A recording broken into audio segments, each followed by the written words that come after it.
Ang pagiging maintriga sa maraming bagay ang minsang magpapahamak sa iyo.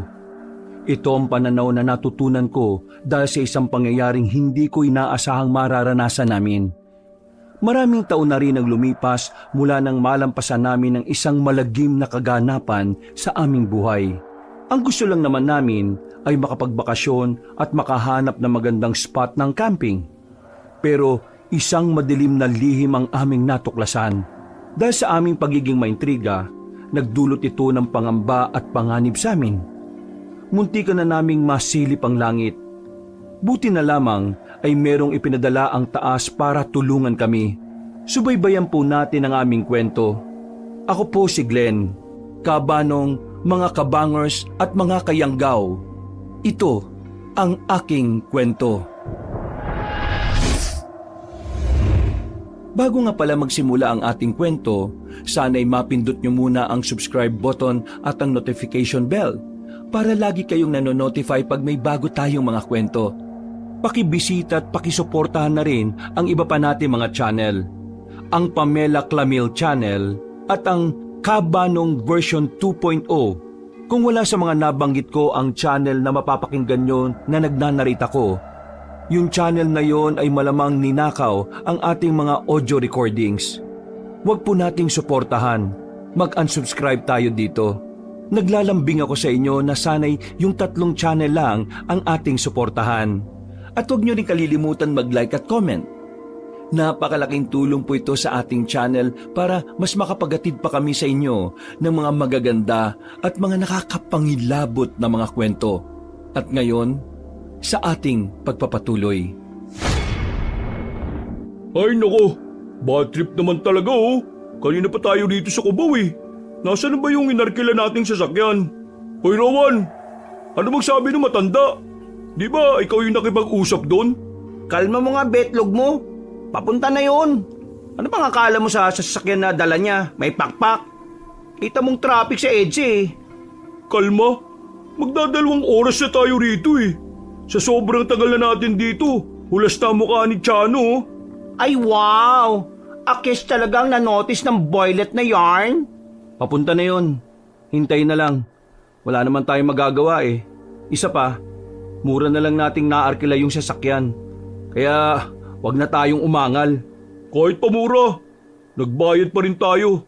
At ang usapan, 1:00 ng hapon. E anong oras na oh? Mag-3 na. Pambihira naman talaga oh. Kahit maglupasay ka dyan, walang mangyayari. Maghihintay pa rin tayo. Eh kesa nai-stress ka dyan, edi ikalma mo na lang ang sarili mo. Korak, tumpak ang kokak. Puro angal eh. Ikaw kasi pinaghahanap ng marerentahan. Puro I'm busy right now, I'm busy right now. Eh marami nga kasi akong racket. Di naman kasi ako kagaya mo na. Oo, tama na yan. Baka mamaya ay magkapisikalan na naman kayo eh. Pasalamat ka, inawat ako ni Glenn. Ikaw ang magpasalamat. Kasi kung naituloy mo, baka nakahiga ka na naman dyan. Nako, burning head ng peg ng mga itay. Init na mga ulo ng mga person na may mga dalaw pa ang boylet. Salip na mag-fight-fight kayo dyan ha, mag-shut up na lang ang mouth para mag-less ang pollution sa ating earth. I'm sure later on, dadating din yung manongski na yon. Tama si Chano. Manahimik na lang kayong dalawa ha. Napabuntong hininga na lang sila habang nasa gilid kami ng kalsada, Kabanong. Magdadalawang oras na kaming naghihintay roon. Sobrang bigat na naman kasi ng traffic sa EDSA kaya ang tagal makarating ng service namin. Hindi ko naman din masisisi si Empoy. Siya ang unang dumating sa kitaan. Sa aming lahat, siya ang pinakamaraming oras na nilaan sa paghihintay. Maya-maya pa, natanaw na rin namin ng isang van na sa malayo pa lang, kita na namin ng may kalumaan na. Agad na nagsalubong ang kilay ni Empoy. Malamang kasi ay pupunahin niya rin yon. Ayun na ba yun? Ang luma na niya na. Aabot pa ba ng Tarlac yan? Hoy, tandaan mo, mura nating nakuha yan. Kaya huwag ka na magreklamo, no? Eh, hindi naman ako basta nagre-reklamo lang eh. Nagre-raise ako ng concern na kung aabot ba yan sa pupuntahan natin. Oh, kalmalicious, coming na siya. Hindi nagtagal ay tumigil na rin ang puting van sa harapan namin. Agad na bumaba ang matandang lalaki. Nakangiti pa itong lumapit sa amin pero si Empoy, banas na banas na. Nako, pasensya na ha. Napaka-traffic sa EDSA eh. Sinubukan ko namang umalis na maaga pero wala talaga eh. Siguro sa susunod, papakabitan ko na ng pakpak tong van ko. Kanina pa ba kayo rito? Hindi naman po. Oo, 2 oras na. Pasensya na talaga ha. Hindi ko naman kontrolado ang daloy ng trapiko eh. Pero ang malaga naman di ba nakarating ako? Korak! Bongga mo ha? O anis na? Gora na? Sakay na kayo. Kumain na ho ba kayo, Manong? Kumain na ako. Kayo ba? Agad-agad na rin kaming sumakay sa van. Malinis naman sa loob. Mabango rin. Kaya komportable kami ron. Hindi na masama para sa ibinayad namin. Matanong ko lang, kakayanin ba nitong umabot sa Tarlac? Wala ka talagang formalidad sa katawan no? Nagtatanong lang naman ako masama ba? Aabot to kahit saan. Kahit pa sa dulo ng iyong lubot. Hindi na namin napigilan ng tawa namin nung oras na yon. Dahilan para mas lalong mabwisit sa amin si Empoy. Nanahimik na lang siya at tumingin sa labas habang nagsisimula na kaming umandar. Mukhang hindi maganda ang mood ng kaibigan nyo ah. Hindi lang po maganda ang gising niyan, pero mabait po talaga yan. Lalo na kapag tulog. Kaso, pangit ang gising palagi eh. Hoy, manahimik ka na dyan ha. Di na ako nagsasalita ha. Okay, sige. Manong, how many years ka na nagdadrive ng broom-broom? Nitong nakaraang buwan lang. What? Nitong nakaraang buwan lang. 2 dekada na akong nagmamaneho. Pambira. Akala ko naman kailan ka lang natutong magmaneho eh. Matagal na ako nagmamaneho. Paminsan-minsan, munti ka ng maaksidente. Pero buti na lang malakas ako sa Panginoon. Kaya eto, buhay pa rin. My God, God! Are you serious? Siyempre, joke lang. Hindi naman siguro maganda ang mga review sa akin kung hindi ako maayos magmaneho, di ba? Pala joke po pala kayo no? Alam nyo kung anong joke. Ano po? Yung pumayag ako sa mababang bayad nyo. Alam nyo ba kung bakit? Gusto ko ring makarating ng Tarlac eh. Tawa lang kami ng tawa sa unang oras ng aming biyahe, Kabanong. Si Empoy naman ay nanatiling tahimik lang habang nanonood sa dinaraanan namin. Maya-maya pa ay nakaramdam na rin kami ng antok. Napagod kami kakatawa kaya nakatulog din kami. Nagising na lang kami bandang 8:00 na ng gabi. Talahiba na ang nadaraanan namin. Wala nang ganong bahay. Tanging mga poste na lang ng ilaw ang nakikita namin. Mang Kaloy, nasa na ba tayo? Kapapasok lang natin ng Pampanga. Baka babayang 10:00 o 11:00 nasa Tarlac na tayo. Kapag may nakita po kayong tindahan, hintuan natin para makakain muna tayo ha.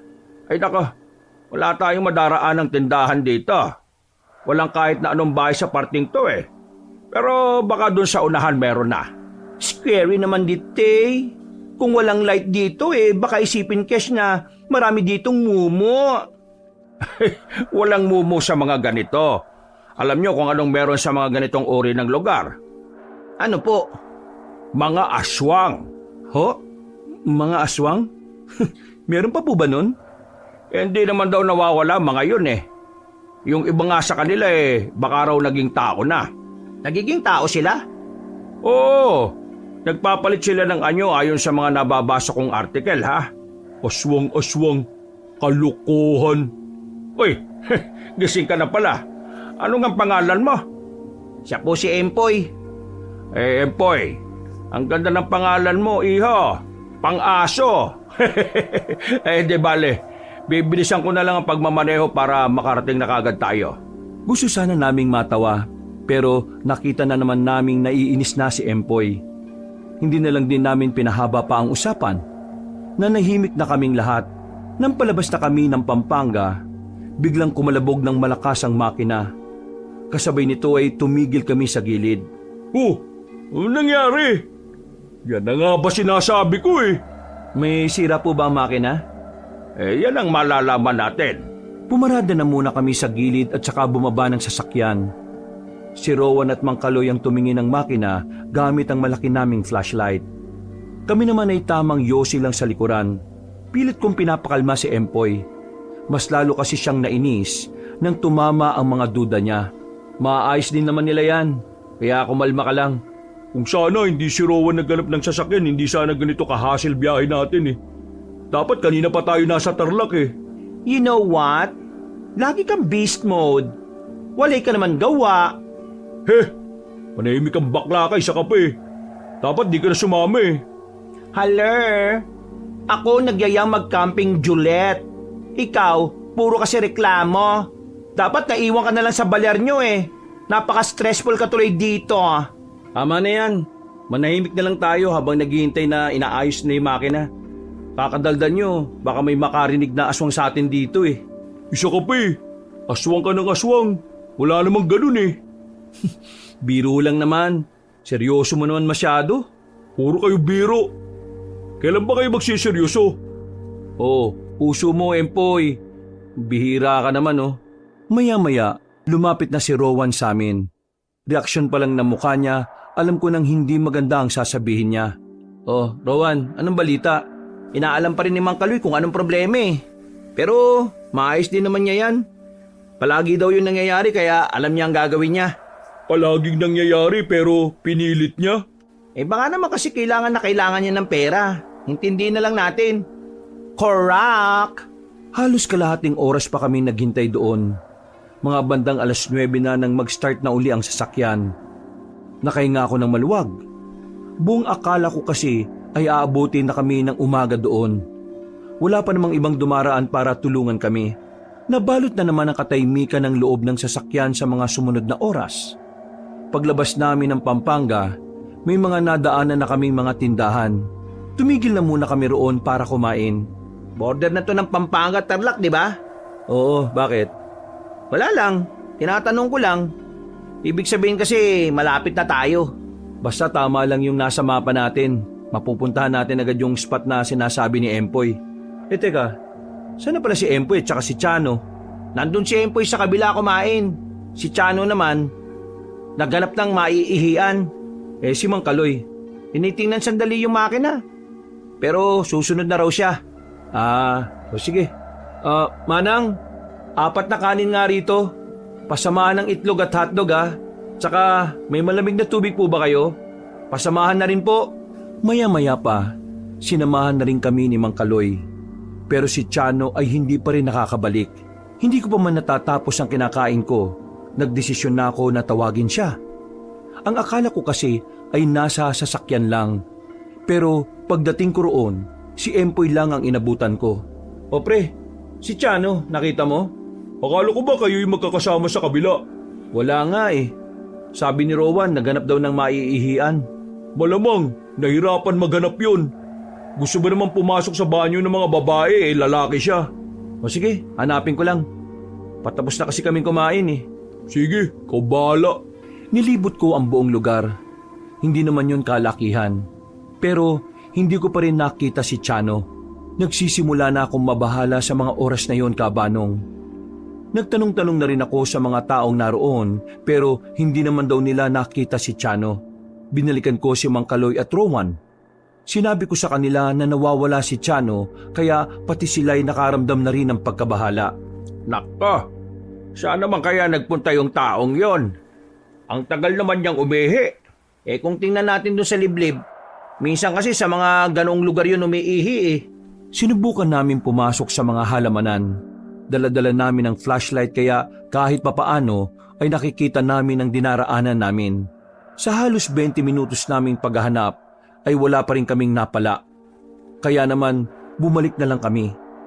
Inabutan namin na nasa van na si Chano kausap si Empoy na parang hindi naman interesado sa mga sinasabi niya. Oh, nandito ka na pala eh. Kanina ka pa namin hinahanap. Diyos ko naman. Papunta na kami ng gubat, kakahanap sa'yo, Chano eh. Ano bang problema? Ano ba nangyari sa'yo, iho? Iha? Hindi nakapagsalita si Chano sa mga sandaling yon. Nang tutukan namin ang ilaw ang mukha niya, nakita namin ang nababahala niyang itsura. Tulala, parang balisa at wala sa sarili. Nilapitan ko siya, tinawakan sa pisngi para kumalma. Bigla na lang siyang umiyak. Naramdaman ko ang panginginig ng kamay niya. Empoy, ano bang sinasabi nito? Bahay mo ko dyan. Sabog yata yan eh. May nakita raw siyang tao na gumagapang sa gubat na mahabang dila. Kakainom niya kasi yan ng kung ano-anong pampalaki ng dede. Yan, kaganyan yan. Nag-hallucinate na. Shut mo nga yung mouth mo! Walay kay ideya sa mga iniinom ko kaya huwag ka magsalita dyan, no? Totoo ba yun, Chano? May nakita kang ganon? Oo, true lalo yarn. Alam ko di kayo believer, pero na-side song ko talaga. Kulay itim ang balat niya tapos bongga sa paggapang. Mahaba din ang dilalo niya. Dilalo? Dila? True lalo!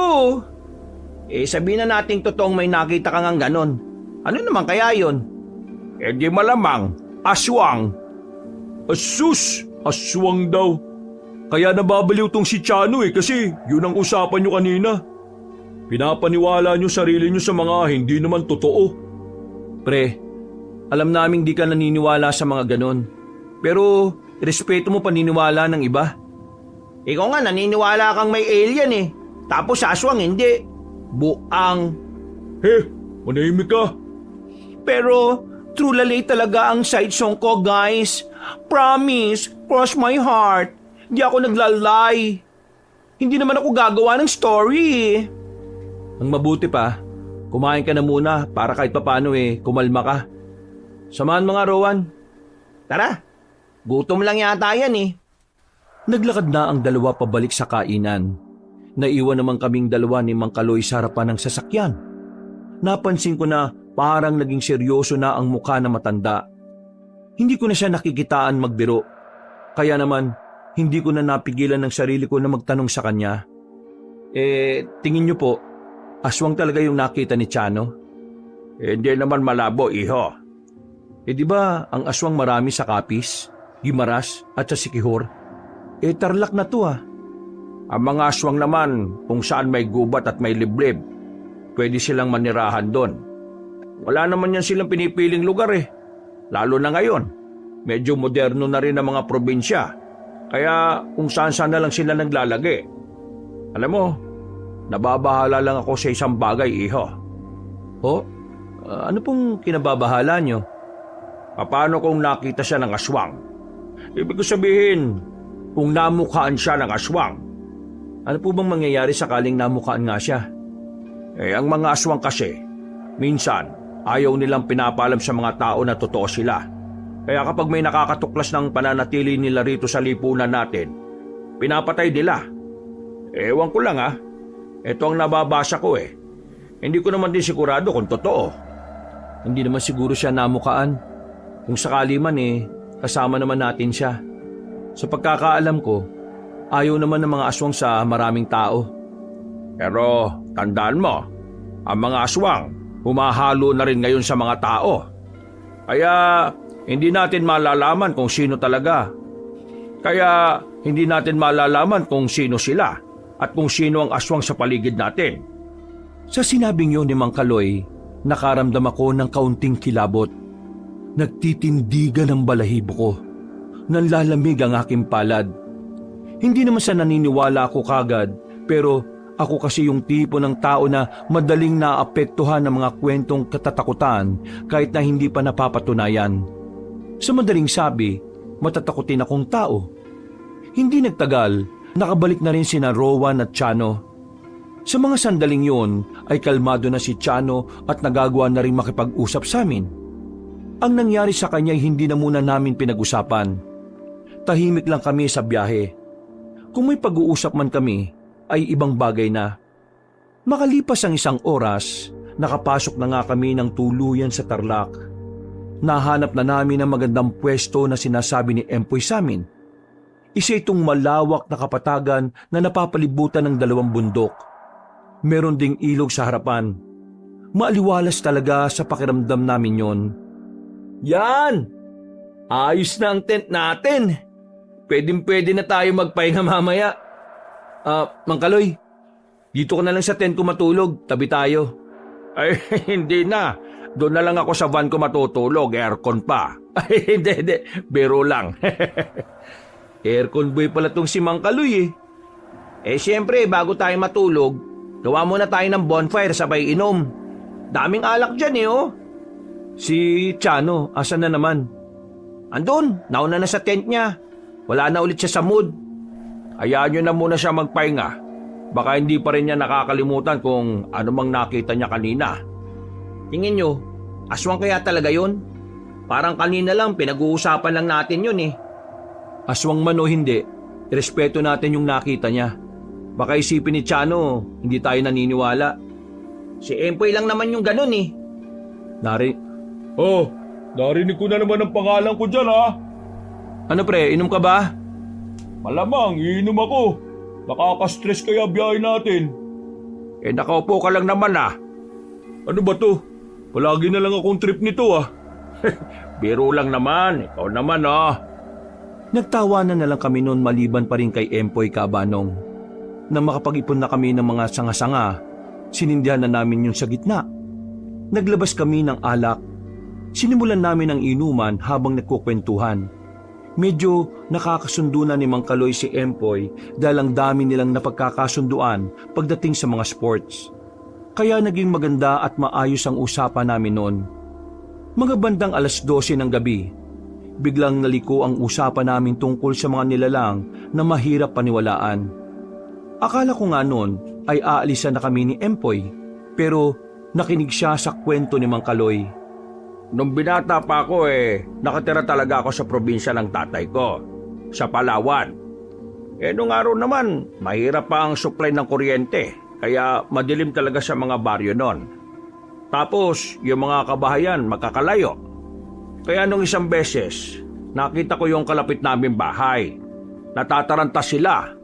Akala namin nag-aaway na naman yung mag-asawa ayun pala, may umaaligid sa kanilang aswang. Tapos ayun, nagawa nilang itaboy. Nakita niyo yung aswang?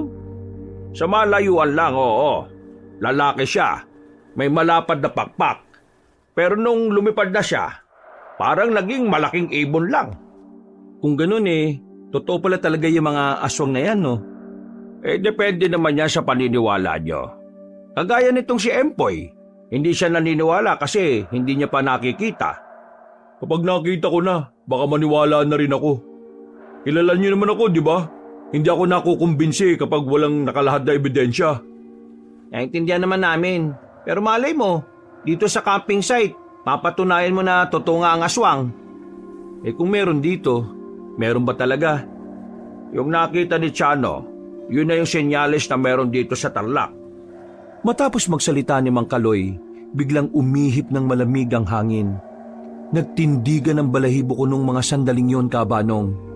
Aminadong medyo kinalabutan na rin ako sa pinag-uusapan namin. Makalipas ang ilang sandali, natapos na rin ang inuman namin.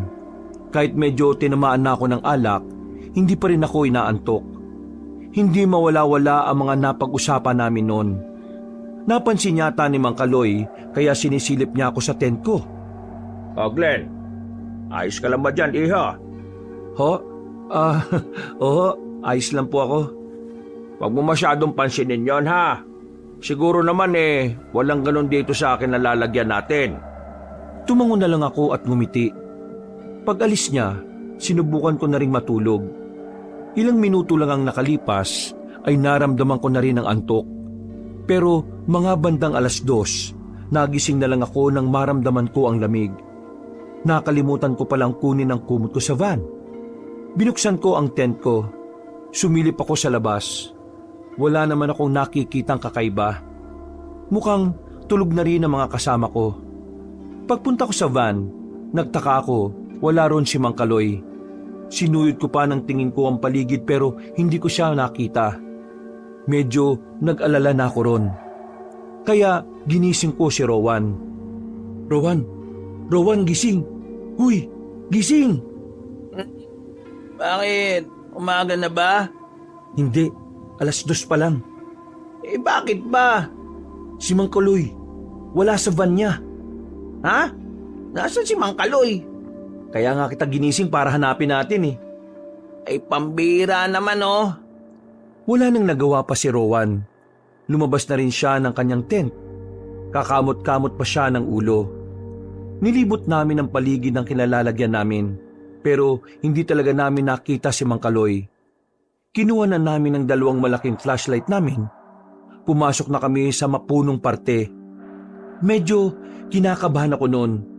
Dahil kasi sa mga nakakatakot namin pinag-usapan, pakiramdam ko anumang oras ay may lalabas na aswang sa gilid. Pambira naman tong si Mang Kaloy oh. Di nagsasabi kapag aalis eh. Nagtaka nga rin ako bakit wala sa van eh. Ang sabi niya kasi, doon siya matutulog. Hanapin na lang siguro natin. Baka naganap yun ng panggatong tapos naligaw na. Naalala ko kasi, baka mamaya matuklaw siya ng ahas sa daan. Ahas ba talaga? O baka naman aswang? Hindi na ako nakapagsalita sa sinabi ni Rowan. Tinapik na lang niya ako sa balikat para alisin ang takot ko. Sa pagpapatuloy namin, hindi pa rin namin nakita si Mang Kaloy. Kaya nang mapansin namin na palayo na kami ng palayo, nagdesisyon na ako na bumalik na lang. Pagliko namin sa mataas na puno, may narinig kaming parang tunog ng paniki. Nung una, akala talaga namin ay paniki lang yon. Hindi na lang sana namin papansinin yon, pero nakarinig kami ng parang pagaspas ng pakpak. Naisip naman namin na kung pakpak lang yon ng normal na paniki, hindi naman siguro ganun kalakas ang ingay. Ano yun? Hindi ko rin alam. Tara, alamin natin. Ha? Para saan pa? Hindi para malaman natin. Sira ulo. Wag na. Baka mamaya kung ano pa yun. Aswang? Basta wag na. Hinila ko na si Rowan para makaalis na kami. Pero mas lalong lumakas ang tunog na naririnig namin. Sinasabayan pa yun ng malakas na pagaspas ng pakpak. Binilisan na namin ang paglalakad. Ang sunod naming narinig ay ang malakas na hiyaw. Dahil doon, sigurado na kami ni Rowan na hindi na yun basta paniki lang. Hindi na yun normal. Kaya naman, naramdaman ko na kagad na nagtindigan na ang balahibo ko. Hindi ko si Rowan papunta sa gilid nang maramdaman naming papunta na yun sa direksyon namin. Nakatakip lang kami ng bibig. Pinatay na rin namin ang flashlight. Nang sumilip ako, nakita ko ang isang nilalang na may kapayatan. Parang kuba, pero merong nakatiklop na pakpak sa likuran. Sa puntong yon, umarangkada na ang kilabot sa aking sistema. Hinintay na muna naming makalis ang nilalang at nang mapansin namin na wala na siya, saka na kami nagmamadaling tumakbo. Wala na kaming pakialam noon kung mahanap namin si Mang Kaloy o hindi. Parang ang tanging tumatakbo sa isipan namin noon ay mailigtas ang sarili namin. Buti na lang, nagawa naming makalis nang hindi niya kami napapansin. Nabuhayan kami ng loob nang makita na namin ang tent namin. Hingal na hingal kami. Para kaming maubusan ng hininga. Agad kaming napainom ng tubig. Nagising din sila nang maramdaman kung anong nangyayari sa amin. Oh, why ba maingay ang mga boylet na yarn? Anyari sa inyo? Ang ingay nyo eh. Nagkatinginan pa kaming dalawa ni Rowan. Hindi namin alam kung dapat ba naming sabihin sa kanila kung ano ang nakita namin. Nakatingin lang sa amin si Empoy na parabang banas na sa amin. Habang si Chano naman, nakataas pa ang kilay. Ano? Wala magsasalita? Ginising-gising nyo kami tapos mananahimik lang kayo dyan? Kasi baka hindi ka naman maniwala eh. Ano nga kasi yun? Paano natin malalaman kung hindi naman yun yung sasabihin? Correct. Tumpak ang boylet na yarn. Spill the tea na kasi. Ani be? Sige na, ako na magsasabi. Tagal? Tutulog na nga lang ulit ako. Meron kami nakitang kakaiba sa gubat. Ha? Kakaiba? Ano? Aswang? Seryoso naman kasi. Uy sige, may nakita kayong aswang. Uy ano naman ngayon? Nakita namin, nakakatakot yung itsura niya. Tingin ko, totoo talaga yung sinabi ni Chano. Merong aswang dito sa Tarlac. Teka nga muna, bakit ba kasi kayo napadpad sa gubat? Anong ginagawa niyo ron? Kanina kasi, napansin ni Glenn na wala si Mang Kaloy sa van. Kaya kinabahan na kami. Hinahanap namin siya hanggang sa makarating na kami ron. Si Mang Kaloy? Hinahanap niyo? Abay, lakas pala ng amats niyo eh. Kasama ko sa tent si Mang Kaloy. Di kasi siya sanay matulog kapag hindi patag yung higaan kasi masakit nga daw sa likod. Ha? Si Mang Kaloy kasama mo? Ayaw niyo maniwala? Sige, tingnan niyo. Hinawi namin ang tent ni Empoy. Nakita namin doon si Mang Kaloy na sarap sa tulog. Napapakamot na lamang kami sa ulo ni Rowan. Hindi kasi namin naisip na matutulog si Mang Kaloy sa tent ni Empoy dahil una pa lang, sila naman ang hindi magkasundo. Nagulat na lang ako dyan, biglang tumabi sa akin eh. Alam nga naman palabasin ko pa tulog na. Sige na, matulog na rin kayo. Madaling araw pa lang oh. Empoy, totoo nakita namin Hindi kami basta-basta gumagawa ng kwento. Nako, kung true lalo nga ang story nyo, di dangerous na rito ng bongga. Kailangan na natin gumora sa baler natin. Ang layo ng biyahe natin. Late na tayong nakarating tapos bigla tayong uuwi dahil lang sa nakita nyo. Ang kulit mo rin no? Totoo nga may nakita kami. Ang ibig lang nung sabihin, pwedeng malagay sa alanganin ng buhay natin kapag napadaan ng aswang ngayon dito. O sige, sabihin na nga nating totoo. Di kapag nagpakita rito, patayin natin. Kala mo ganun lang kadali yun? Ang magandang gawin, lumipat na lang tayo ng spot. Lipat? Hassle naman yan. Ang hirap kaya makahanap ng magandang spot sa internet. Uwi na lang kasi As. Di nga pwede. Masasayang lang pagod natin Di, lilipat na nga lang tayo para wala ng gulo. Una. Hintayin na lang natin magumaga. Bad trip. Napapakamot na lamang sa ulo si Empoy at saka bumalik na lang din siya sa loob ng tent niya. Agad namang lumapit sa amin si Chano. Takot na takot siya. Ramdam namin yon sa panginginig ng kamay niya. True lalo ba? Hindi ba fake news yarn? Oo, totoo nga. Yung nakita namin may pakpak. Tingin ko may mga aswang talaga dito sa probinsyang to. Nakakapagtaka lang kasi. Kahit na kailan, hindi naman ako nakarinig ng balitang nagkaroon ng aswang dito sa Tarlac O sige na, Chano. Bumalik ka na sa tulog mo. Ikaw rin, Rowan. Ako na lang magbabantay. Hindi na rin naman ako makatulog Ay, don't na mag-sleep. Scare na, Kesh. Bulagat na lang din naman ang ice, Kesh Ako rin, di na ako makakatulog. Baka mamaya pagising ko nasa langit na ako. Tatlo kaming nanatiling gising nung mga sandaling yon, Kabanong. Para kaming napaparaning dahil kapag may naririnig kaming mga kaluskos sa paligid, iniisip na naming baka aswang yon. Tinabi ko na nga sa gilid ko ang itak para kung sakaling may magpakita, meron agad akong madadampot. Kung ano-ano na lang ang pinag-usapan namin para lang malibang kami kahit papaano. Mga bandang 5:00, ako na lang ang natirang mulat. Nakaramdam na rin kasi ng antok ang dalawa.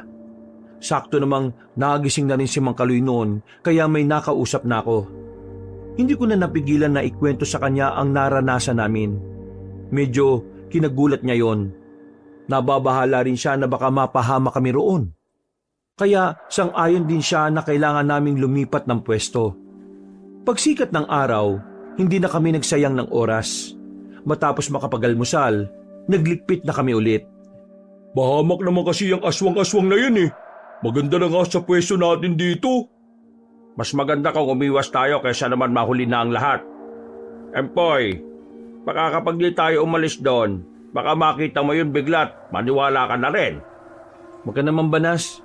Ikaw pa rin naman ang papipiliin namin kung anong magandang pwesto. Hindi na nagsalita si Empoy, pero ramdam pa rin namin ang pagkainis sa kanya. Maya-maya lang ay bumiyahe na kami ulit. Wala kaming tsak na patutunguhan. Mga bandang 8:00, meron na kaming nakita. Malayo na yon sa pinanggalingan namin. At itong bagong nakita naming pwesto, di hamak na mas maganda kumpara sa una. May mga kawayan sa paligid. Meron pa rin namang ilog, pero mas kalmado ang tubig doon at mas mababaw. Nilatag namin agad ang tent, pati na rin ang mga gamit. Kailangan natin mga tuyong kahoy para makapagluto na tayo ng pananghalian. O sige, ako nahahanap. Samahan na kita. Ha? Sigurado ka ba? Bakit, ayaw mo ba? Malamang gusto, para may katulong ako magbuhat. Tinawid namin ni Empoy ang mababaw na ilog.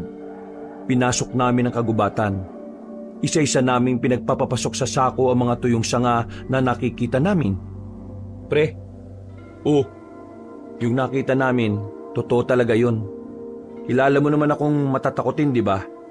Tingin mo gagawa ko ng kwentong ganon tapos sarili ko lang din ang tinatakot ko? Tumigil siya sa pagputol ng sanga. Tumayo siya na parang walang gana at nakatingin lang sa akin. kilala mo rin naman ako eh. Hindi rin ako naniniwala kung hindi ko makikita. Oo, kilala naman talaga kita. Pero kaya ako sinasabi to para magkaroon ka rin ng ideya. Para hindi ka na rin gaanong magulat na totoo pala talaga yun.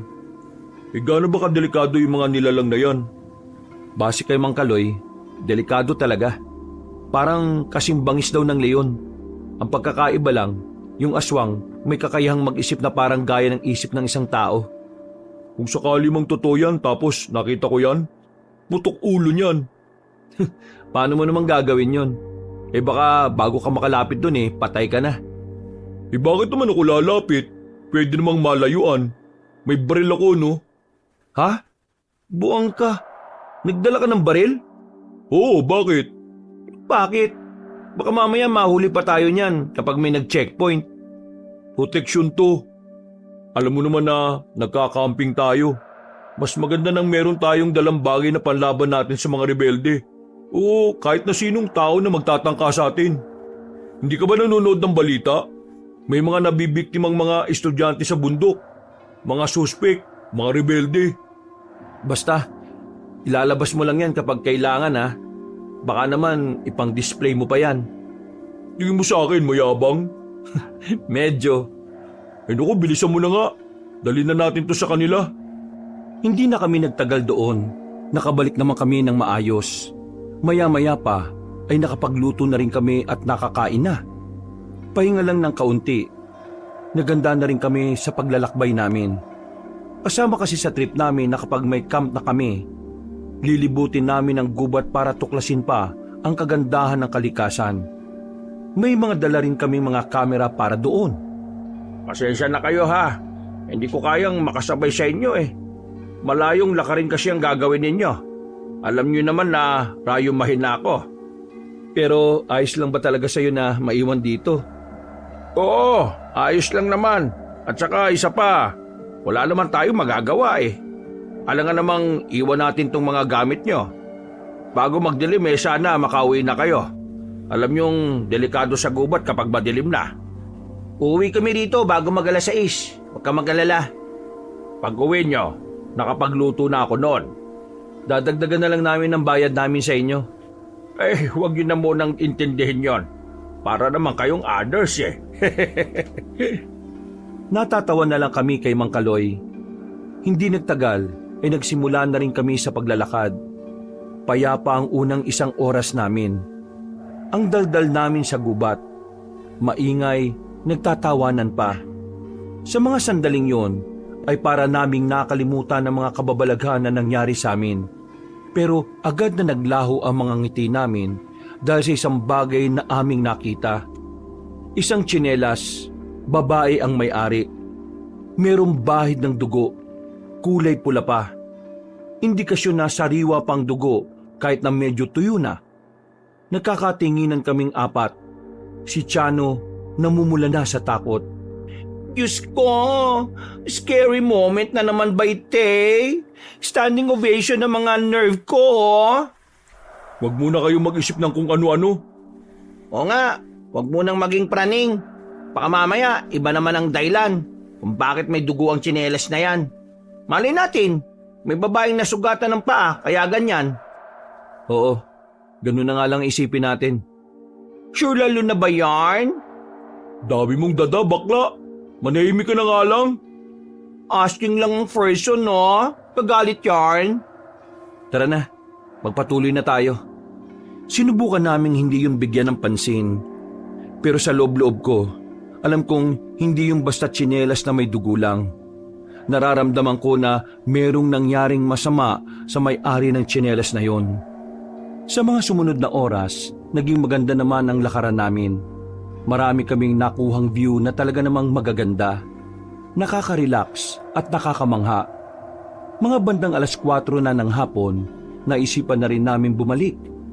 Tamang daldalan lang kami habang tinatahak ang daan.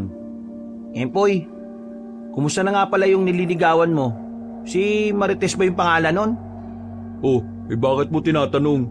Type mo ba? Iyon na yun. Huy, mukhang may mga nangyaring hindi maganda. Gusto nyo, chika ko na? Bakit? Alam mo nangyari? Manahimik ka bakla ah. Ano ba kayo? Same kami ng place ni ate mo, girl. Knows namin ng each other, kaya updated the cash at chika minute. Sinabi ng manahimik ka eh. Ikaw na nga lang kasi magsabi sa amin, Empoy. Oo nga, magkakaibigan naman tayo rito eh. May ibang gusto yung si Marites. Pinasakay niya lang ako sa mga trip niya. Kaya bad trip ako ron eh. Kung pwede ko nga lang bigwasan, ginawa ko na eh. There's more. Di ka talaga mananahimik ha? Eto na, no? Shut na ang mouth. Zipper lock. Zip zip. Magsasalita pa sana ako nang bigla kaming makarinig ng mga boses. Tinig yun ng grupo ng kalalakihan. Malayo pa sila sa amin kaya nagawa pa namin silang silipin bago makalapit. Mga nakasuot sila ng kulay itim na mahahaba.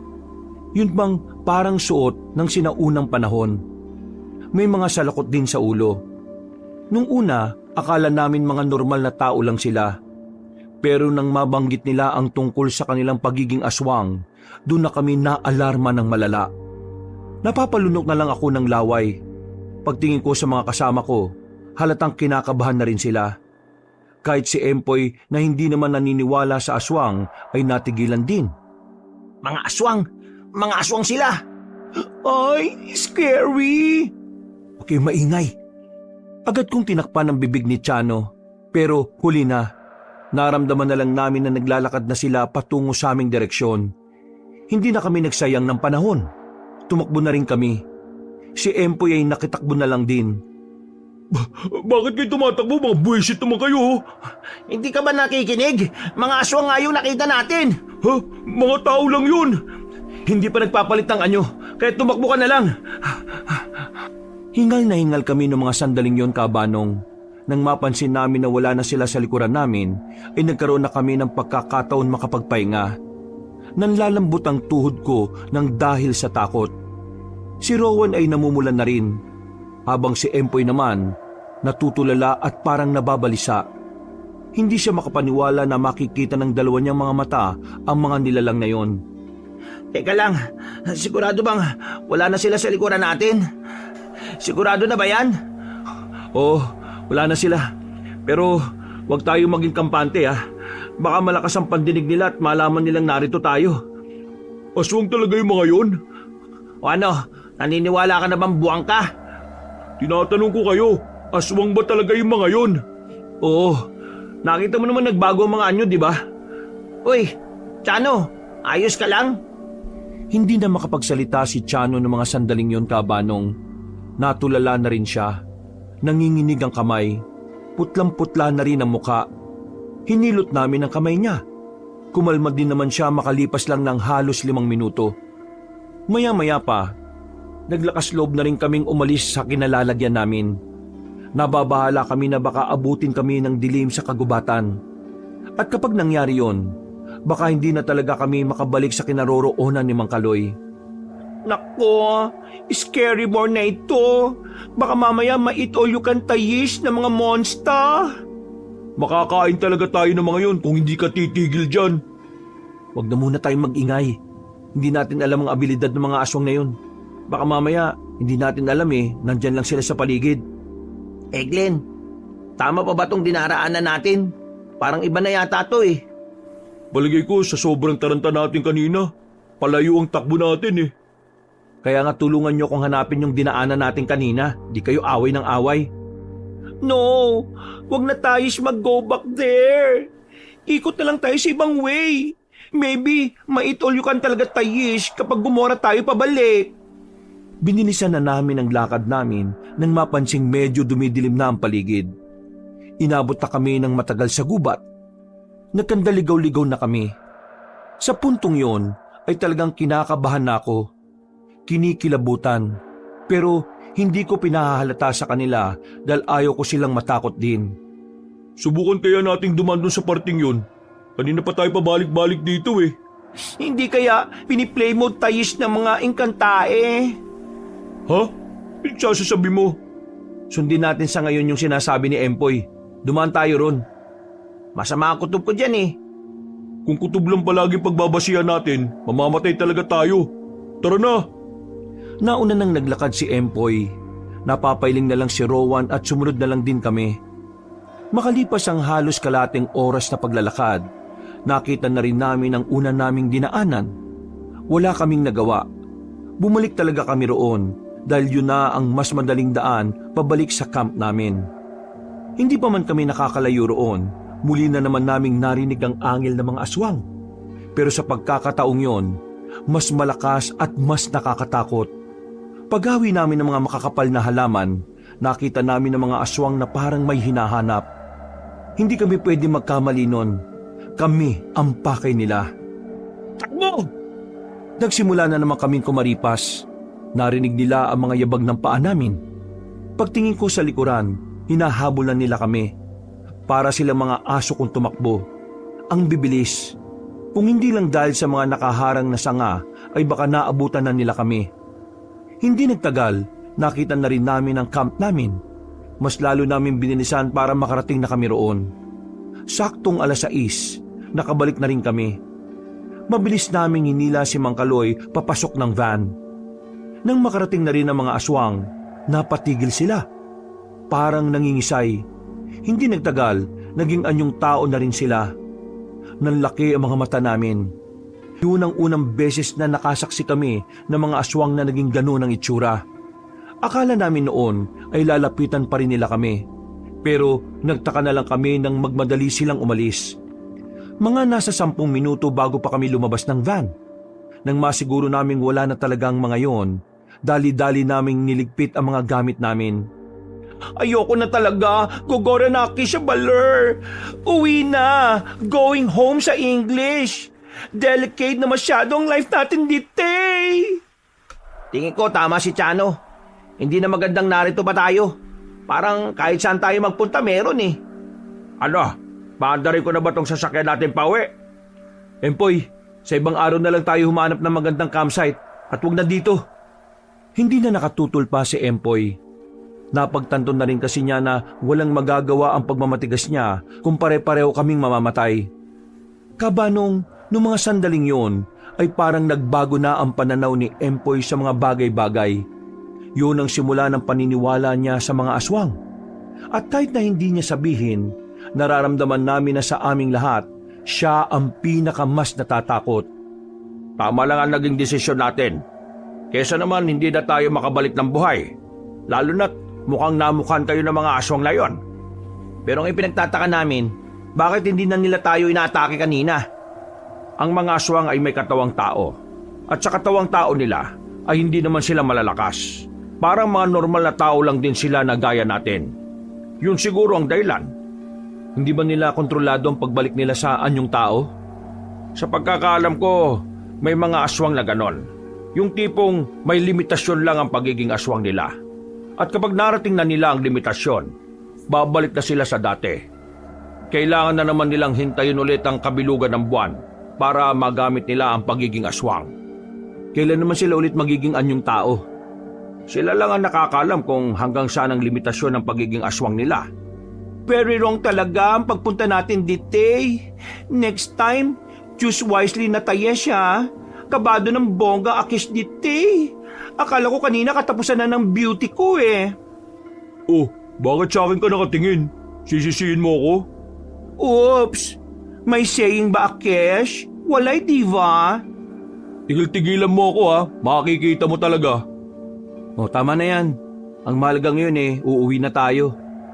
Mahigit 1 oras na kaming nasa biyahe pero hindi pa rin kami nakakalabas ng Tarlac. Bigla kasing nagdahan-dahan ng pagmamaneho ni Mang Kaloy. Ang sabi niya, parang bibigay daw yung makina kaya hindi siya pwedeng magpaharurot. Pagdating namin bago ng tulay, dito na tuluyang tumirik ang van. Banas na naman si Empoy dahil tama na naman siya sa sinabi niyang kakarag-karag ang van. Ay dako, Inayos ko naman to bago ako umalis eh. Bakit ngayon pa? Of all places, here pa talaga sa tulay na full of darkness. Scary much, ha? Ito na nga ba sinasabi ko eh. Nakarating nga tayo ng Tarlac, pero parang hindi naman tayo makakauwi. Ano, tatagal tayo rito? Paano kung mapadaan dito yung mga lintik na aswang na yon? Malayo na tayo kanina sa pinanggalingan natin. Kaya ikalma mo na yung itlog mo, no? Ikalma? Munti ka na tayo mamatay kanina tapos kakalma ako ngayong stranded na tayo rito? Ayusin naman ang makina, Empoy. Wala namang may tutulong yung init ng ulo mo eh. Magtubig ka na nga muna. Init ng ulo mo palagi eh. Maingay talaga palagi kapag walang maitulong eh, no? Ha? Anong sinabi mo? Mas masakit na sa puso kapag inulit ko pa. Ikaw nga walang ambag sa pagkain eh. Nagreklamo ba ako? Ah, sumbatan na pala ngayon, ha? Ikaw nanguna eh. Ano? Huy, parang mga tanga to mga to. Hindi na naging payapa tong lakad natin. Palagi na lang eh. Sa susunod nga, huwag na tayo mag-camping ha. Itigil na natin tong gawain na to. Kahit matagal na natin tong ginagawa. Nakakabanas eh. Nanahimik na sila nung mga sandaling yon, Kabanong. Napatingin na lang sila sa ibang direksyon at napabuntong hininga na lang. Habang hinihintay naming maayos ni Mang Kaloy at Rowan ng makina, meron kaming natanaw ni Tiano na liwanag sa hindi kalayuan. Isang komunidad. Dahil doon, kahit papaano ay nagkaroon kami ng pag-asa. Dito lang kayo. Pupuntahan namin ni Tiano yung lugar na yon. Sigurado ba kayong safe dyan? Huwag na kaya kayong lumayo. Mas maganda kung magkakasama tayo eh. Magbabakasakali kaming meron makakatulong sa atin doon. Kung may mekaniko para maayos yan, mas mainam. O kung merong hihila ng van palabas ng Tarlac, mas maganda rin. Kahit anong tulong, kailangan natin. Sige, sama na ako. O sige, tara. Mag-iingat kayo ha. Mag-text o tawag kayo kapag may nangyaring hindi maganda. Tumango na lang ako sa sinabi ni Mang Kaloy. Naglakad na rin kami patungo sa pinanggalingan ng liwanag. Tingin kasi namin ay meron talagang naninirahan ng mga tao roon. Lalo na't ang dinaraanan namin ay medyo maayos. Nakatabas sa mga damo at talagang merong ginawang daanan para sa tao. Sa mga sandaling yon, kahit na madilim ang dinaraanan namin, nabawasan na rin ang kaba na aming nararamdaman. Habang naglalakad kami, napansin ko si Empoy na tingin ng tingin sa gilid at nakahawak sa tagiliran niya. Pre, dinala mo ba? Oo, baka sakaling may makasalubong tayo eh. Biberehin ko kaagad sa ulo. Hey, anong chika yan? Manimik ka dyan.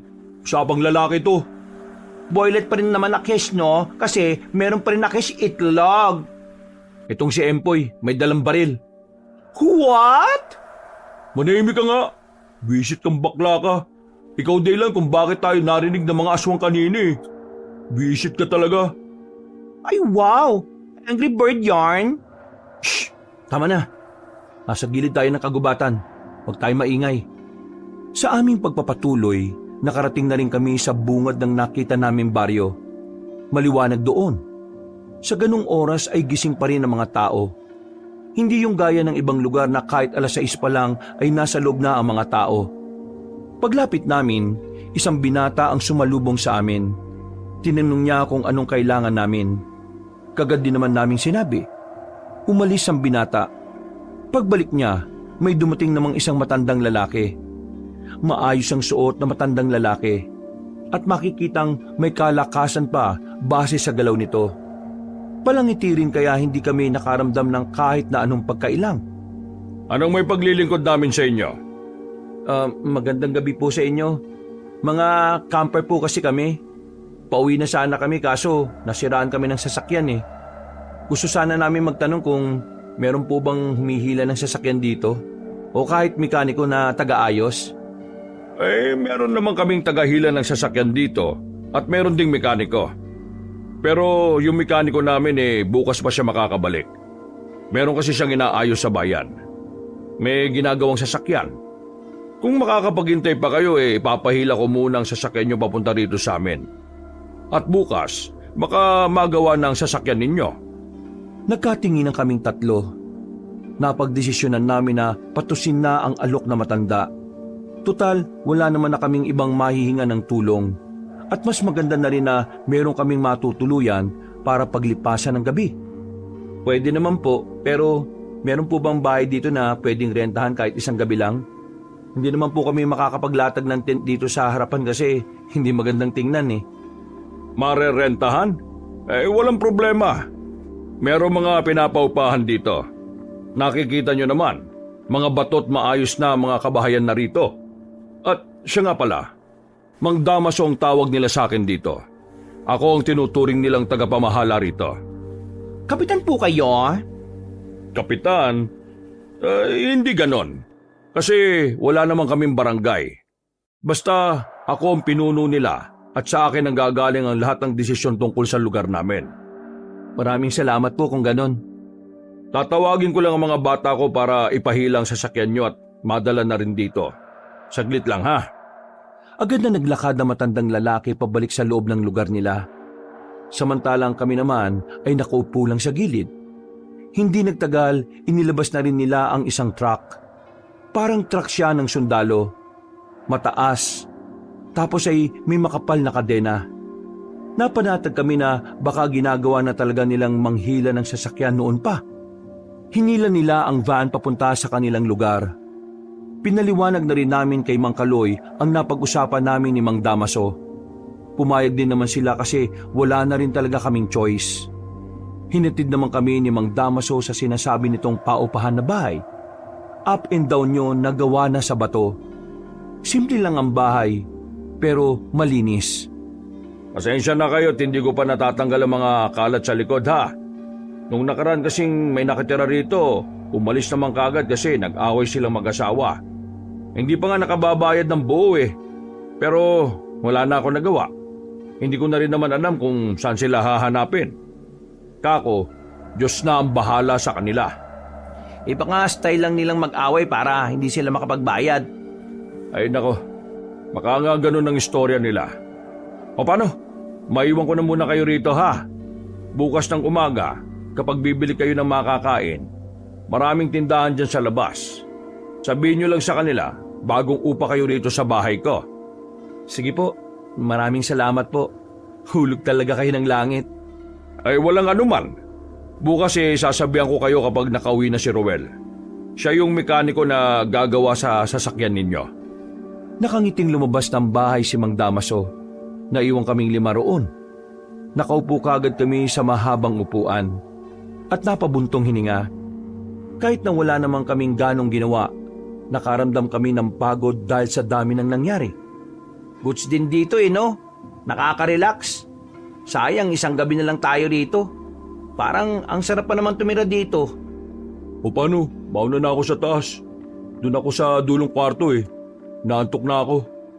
Magluluto pa lang ako eh. Ayaw mo na bang kumain? Wala na akong gana. Kaya na muna natin siya. Palagi na lang talagang paimportante. Shh! Rowan, hayaan mo na lang. Nang maiayos namin ang paglulutuan, ay sinimulan na rin namin ang pagsasalang. Alanganing oras na para sa hapunan noon, pero gutom na rin talaga kami. Mga bandang 7:00, naluto na ang pagkain. Naglatag kami ng dahon ng saging na nakuha lang namin sa likod bahay. Noong mga sandaling yon, ay para lang talaga kaming nagbabakasyon. Pansamantala naming nakalimutan ang mga tungkol sa aswang. At para sa amin, ang mapadpad kami roon ay malaking ginhawa. Nabawasan ang takot namin na baka meron kaming makasalubong na aswang sa daan. Tinanghali na ako ng gising kinaumagahan, Kabanong. Pagpunta ko sa sala, saktong kauuwi lang nila Mang Kaloy at Rowan galing sa labas. May mga pinamili na silang mga pagkain. Baka sa mukha nila ang tuwa na hindi ko alam kung saan nanggagaling. Gising na pala kayo. Tulungan nyo kami magluto rito. Sayang, hindi ka sumama. Ha? Bakit? Ano bang meron? Wala naman, nakakatuwa lang yung mga nandito. Parang ngayon lang sila nakakita ng mga taga Maynila eh. Ang kukulit nila, pero ang babait ah. Mainit ang pagtanggap nila rito sa atin. Iniimbitahan pa nga tayo kasi piyesta raw dito sa kanila sa Makalawa. Hindi na tayo aabot dun. Baka mamaya lang maayos na yung sasakyan natin, di uuwi na tayo. Kaya nga sayang. Dami pa namang magagandang chika, babes. Si Chano at Empoy, tulog pa rin ba? Gising na si Empoy, si Chano tulog pa. Maya-maya lang inasikaso na rin namin ang lulutuin para sa pananghalian. Hintay kami ng hintay kay Mang Damaso noon pero hindi niya kami pinuntahan sa bahay. Kaya pagkatapos ng kainan namin, nagdesisyon akong lumabas kasama si Rowan. Hindi ko nakita si Mang Damaso kanina Nahanap ko nga Kailangan na kasi nating mapagawa yung van. Hindi pwede magtagal tayo rito sa Tarlac. Baka hinahanap na tayo ng mga aswang Tingnan mo sila Nakatingin sila sa atin. Para tayong artista dito Baka masaya lang sila kasi may bago rito. Napatigil kami sa paglalakad nang makita si Mang Damaso. Agad naman siyang lumapit sa amin. Buti naman at nakita ko kagad kayo. Paalis kasi ako ngayon Ay, siya nga pala. Si Ruel, baka mamayang gabi pa makauwi. Masyado kasing maraming ginagawa sa bayan. Sigurado naman po kaya na makakagawa pa rin siya mamayang gabi? Oo naman. Masipag naman yung si Ruel Pasensya na kayo Hindi man kasi talaga yung si Ruel. Magaling din naman kasing mekaniko. O sige po. Walang problema. Basta sigurado naman pong maayos maghihintay po kami. Hindi rin po kasi talaga namin pwedeng iwan yung van Kawawa naman yung may-ari. Walang problema. Akong bahala kay Ruel. O siya, sige na. Aalis na ako May aasikasuhin lang ako. Nagmamadaling umalis si Mang Damaso. Habang pinagmamasdan namin siya, ay nakita naming napapakamot pa siya sa ulo. Hindi namin alam kung ano ang ibig sabihin nun. Pero naglakad na lang kami pabalik. Nakita niyo ba yung matanda? Baka mamayang gabi pa raw maayos yung van. Hintayin na lang natin. Teka, anong ginawa niyo, Mang Kaloy? Meron kasing signal dito. Eto, tingnan niyo. Nakita ko lang sa internet. Sabi rito sa cellphone ni Chano, may insidente na pala rito sa Tarlac na may nakitang aswang ang mga bakasyonista. Mga foreigner sila. May pinagsabihan daw silang mga tao na nakadaupang palad nilang mga aswang. Tapos, ilang araw makalipas, 4 na sa kanila hindi na natagpuan. Yung isa lang na babaeng foreigner ang nakabalik sa lugar. 7 taon na itong nangyari. Wala naman ng ibang komento sa article. Kaya hindi ko sigurado kung totoo o gawa-gawa lang. Tingin ko talaga totoo yan. Sa nangyari sa atin, hindi malabong meron talagang mga nabiktimang mga dayuhan dito. Naramdaman ko na namang nagtindigan ng mga balahibo ko, Kabanong. Hindi ko mapigilan ang pagbilis ng tibok ng puso ko noong mga sandaling yon. Sa tuwing nababanggit ang aswang, naaalala ko ng buo kung anong eksaktong itsura ng mga nilalang na yun. Dumating ang hapon, tahimik lang kami sa bahay. Pero habang nasa sala ako, napapansin ko ang ibang tao sa bakuran na panay ang tingin sa loob. May iba pang bumabalik-balik para lang makita kami. Nung una, nakakatuwa pa kasi iniisip ko, baka natutuwa lang talaga sila sa mga bagong salta. Pero habang tumatagal, naiilang na rin ako. Para kasi sa akin, hindi na normal na hanggang sa harapan ng bahay, naroon din sila. Mang Kaloy, hindi ka ba naiilang sa mga tao na yon na kanina pa tingin ng tingin dito? Naiilang din. Gusto ko na ngang pagsabihan pero baka isipin naman nila na bastos ako. Baka kasi natutuwa lang talaga sila. Hayaan nyo na sila. Hindi ako mapakali. Ewan ko, parang may mali Kulang ka lang yata sa tulog. Matulog ka na lang kaya muna. Bumuntong hininga na lamang ako. Itinulog ko na lang yon dahil baka nga wala na lang talaga akong maayos na tulog. Paggising ko, madilim na ang paligid. Walang tao sa baba. Si Mang Kaloy at Rowan ay hindi ko makita. Si Empoy naman, wala rin. Hindi ko alam kung saan nagpunta dahil wala sila sa mga kwarto. Si Chano, wala rin sa bahay. 7:00 na ng gabi noon. Ang naisip ko noon, dapat maayos na ang van. Pero parang walang matinong progreso dahil wala man lang gumising sa akin. Paglabas ko, nakasalubong ko si Empoy. Bumili ng yosi. Inabutan ako ng isa. Nasaan na yung 3? Nandun sa bahay ni Mang Damaso, nakikipag-inuman. Kanina pang 5:00 mga yun May mga tama na. Sus, pambihira naman. Bakit nag-inom pa? Alam naman nilang uuwi na tayo maya-maya. Uuwi? Paanong uuwi? Yang sabi ni Mang Damaso, hindi raw makakapunta rito si Ruel. Ang dami raw ginagawa. Baka sa susunod na Martes pa. Ha? Sa susunod na Martes? Seryoso ba? 4 na araw pa yun. Nabanas ka rin ako kanina pero nanahimik na lang ako eh. Aabutan pa tayo ng piyesta rito. Naisip ko na nga lang na what if magsaya na lang muna tayo para malibang. Ayoko na rin may stress eh. Pre, naiintindihan mo ba yung sinasabi ko? Hindi tayo pwedeng magtagal ng Tarlac kasi baka hinahanap na tayo ng mga aswang. Kapag dito tayo nakita ng mga aswang, lahat ng tao dito baka madamay. Anong gusto mong gawin ko? Ayusin ko yung sasakyan kahit wala akong alam? Tatanga-tanga kasi yung pagkuha ng sasakyan na yan eh. Yan tuloy. Ay nako, sumasakit na ulo ko. Kaysa sumakit ang ulo mo, makisaya na lang tayo sa piyesta. Ayoko na lang din ma-bad trip pre. Pumasok si Empoy sa loob. Naiwan naman ako na napapahilamos na lang sa sariling muka. Hindi kasi sa ayaw kong magtagal kami roon dahil mukhang mababait naman ang mga tao. Ayaw ko lang talaga na maabutan kami ng mga aswang na sa tingin ko hinahanap na rin kami. Bagot na ako noong gabing yon. Wala akong magawa. Ayoko rin namang sumunod sa inuman dahil hindi pwedeng halos lahat kami ay lasing.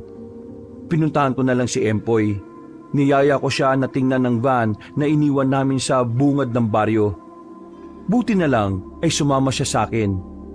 Habang naglalakad, tumitingin na naman ang mga tao sa kanilang bakuran. Nakangiti naman sila, pero hindi ko alam kung bakit parang naiilang ako sa kung papaano nila kami ngitian. Bakit? Anong bakit? Bakit parang hindi ka mapakali? Wala, hindi lang ako sanay. Salin? Na pinagtitinginan tayo ng mga tao. Akala ko ba tuwang-tuwa kayo ni Rowan? Tapos ngayon hindi ka sanay. Hindi ko alam. Bigla na lang ako nailang eh. Alam mo yung parang may nararamdaman ka na hindi naman tama? Oo. Anong oo? Alam mo? Oo. Ganyan din ang nararamdaman ko kahapon pa nung dumating tayo rito. Yung mga tingin nila, sa una iisipin mo normal lang eh. Pero kapag tinitingnan mo na ng maigi, kung paano sila ngumiti, parang ang weirdo. Parang kakaiba. Parang may hindi tama. Pareho pala tayo ng nararamdaman. Pero iniisip ko rin kasi, baka mamaya masyado lang tayong nag-iisip dahil sa mga naranasan natin. Glenn, sa ating magkakaibigan, tayong dalawang laging may nararamdaman na kakaiba tapos tama palang hinala natin. Ano bang hinala mo sa mga tao rito? Hinala ko? Tingin ko, kakaiba sila. Ikaw? Hindi ko alam. Basta hindi lang ako komportable na tinitingnan nila tayo. Oh, ayun na pala yung van eh. Nagmamadali kaming naglakad ng matanong na namin ang sasakyan. Pero paglapit namin, agad naming napansin ang gulong sa likuran. Flat, may butas. Napamura na lang kaming dalawa ni Empoy. Maya-maya, may lumapit na ale. Sinabi niya sa amin na napagtripan daw ng basurerong baliw yung gulong namin. Meron daw kasing baliw na dumaraan sa baryo nila tuwing hapon. Pwersahang nangihingi daw ng pagkain. Nung hindi binigyan, pinuntirya daw ang gulong. Hindi namin alam ni Empoy kung maniniwala kami sa sinabi ng aling yon. Pero isa lang ang nakakasiguro kami. Mas matatagalan ang pag-alis namin sa lugar na yon, lalo na't wala namang reserbang gulong na dala si Mang Kaloy. Alam mo, itong lakad lang natin na to ang pinakamalas. Una, hinabol tayo ng aswang. Pangalawa, nasiraan ang makina. Ngayon, binutas yung gulong. Parang ayaw tayong pauwiin ah. Naniniwala ka ba sa sinabi niyo na matandang babae? Di ko nga kilala yun eh. Bakit ako maniniwala? Tingin ko, taga rito lang din yung gumawa niyan eh. Pero ang iniisip ko, kung taga rito, bakit? Paano na tayo makakalis dito? Itong matanda rin kasing may-ari ng sasakyan.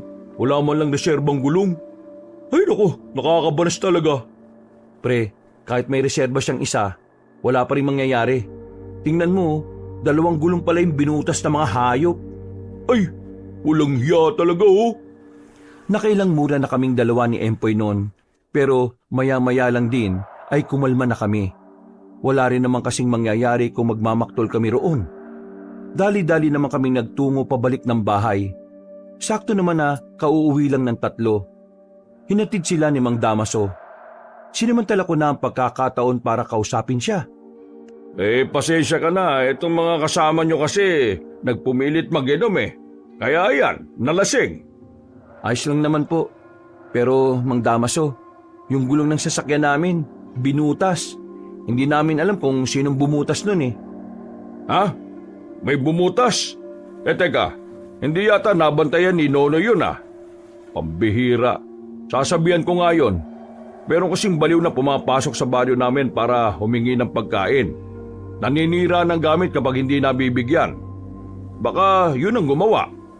Tugma ang sinabi ni Mang Damaso sa sinabi ng Ale. Sa